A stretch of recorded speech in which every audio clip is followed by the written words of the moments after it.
one simple Christmas thing.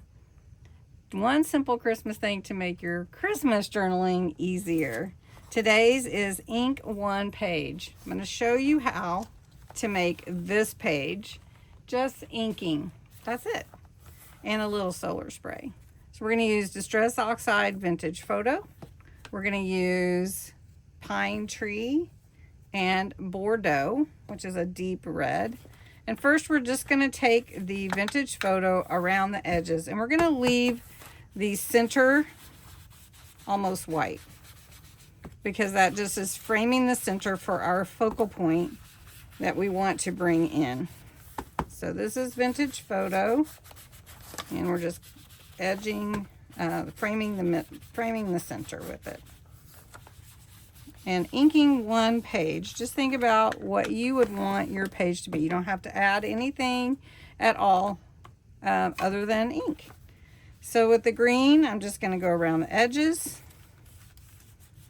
Just a little light touch.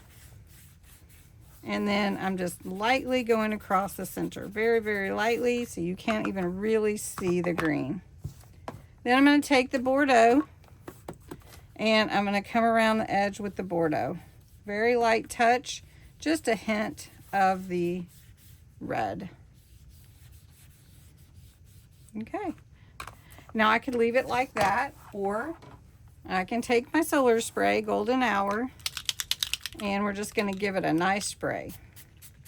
And it reacts to this ink, and it looks so pretty. Now I can let it dry like that, which it will dry very, very fast. I can get a heat tool to it. I'm just going to dab off the excess, and it really has nothing. And look at that, how pretty. Now it's ready for my focal point in the center. Just inking one page. That's all I have to do today for one simple thing. Hope you enjoyed it. Have a great day.